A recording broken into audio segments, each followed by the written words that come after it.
শুভ সকাল প্রিয় বন্ধুরা, সবাই কেমন আছেন? আশা করি ভালো আছেন। তো আজকে বিশেষ কথা হচ্ছে, আমাদের এলাকায় কিছু মুরব্বী আছে, তারা স্বৈরাচারের পক্ষে কথা বলে, তারা সেই দলই করে, তারা নাকি আবার তাদের বাপ মা নাকি আবার চলে আসবে বাংলাদেশে, কিছুদিনের মধ্যে নাকি তারা ক্ষমতায় আসবে। তো আমি বললাম, দেখেন মুরব্বী, আমরা কোনো দলাদলি করি না, কোনো দল করি না। তো আমাকে বলে, যেভাবে আছিস সেভাবেই থাক, বাড়াবাড়ি করিস না।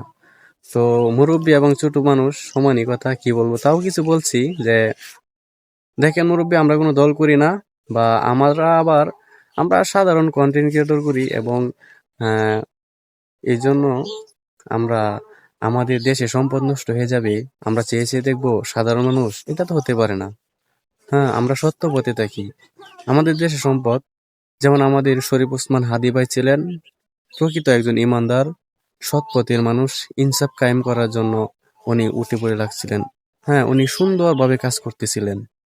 হ্যাঁ, আর এটা কিছু বিলিয়ানরা হতে দিল না। হ্যাঁ, কিছু মাস্তানরা হতে দিল না। তো মুরব্বী বলে, দেখ, কত বড় বড় মানুষ মারা গেছে, বিচার হয় না, এই হাদি আর কি। আমি বললাম, দেখেন মুরব্বী, আমরা কোনো দল করি না, ঠিক আছে? হ্যাঁ, তো শিক্ষার কোনো শেষ নাই, মায়ের খাওয়ার কোনো বয়স নেই। উসমান হাদি ভাই সকলের চোখ খুলে দিয়ে গেছেন, ওনার কাজ উনি করে গেছেন, আমাদেরকে শিক্ষা দিয়ে গেছেন। তো আমাদের কথা হচ্ছে, আমাদের দেশের সম্পদ নষ্ট হয়ে যাবে, আমরা চেয়ে চেয়ে দেখবো, এটার বিচার চাইবো না। আমাদের শরীফ ওসমান হাদি ভাই আমাদের দেশের একজন সম্পদ ছিলেন। হ্যাঁ, একজন প্রকৃত ইমানদার ছিলেন। হুম, ওনার মধ্যে কোনো দুর্নীতি ছিল না।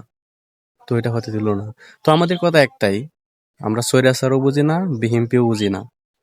আমাদের শরীফ ওসমান হাদি ভাইয়ের বিচার চাই, কথা একটাই, এবং কি বিচার হবেই ইনশাআল্লাহ। আমরা থেমে থাকবো না। আমরা কন্টেন্ট করি, এবং আমাদের ভাইদেরকে হত্যা করবেন সেটা হতে দিব না। আর হলে এটার বিচার তো ইনশাআল্লাহ হবেই। থেমে থাকবো না, সাধারণ মানুষ কখনোই থেমে থাকবে না। আল্লাহ যদি সহায় থাকেন, এটার বিচার একদিন হবে ইনশাআল্লাহ, কিছুদিনের মধ্যে।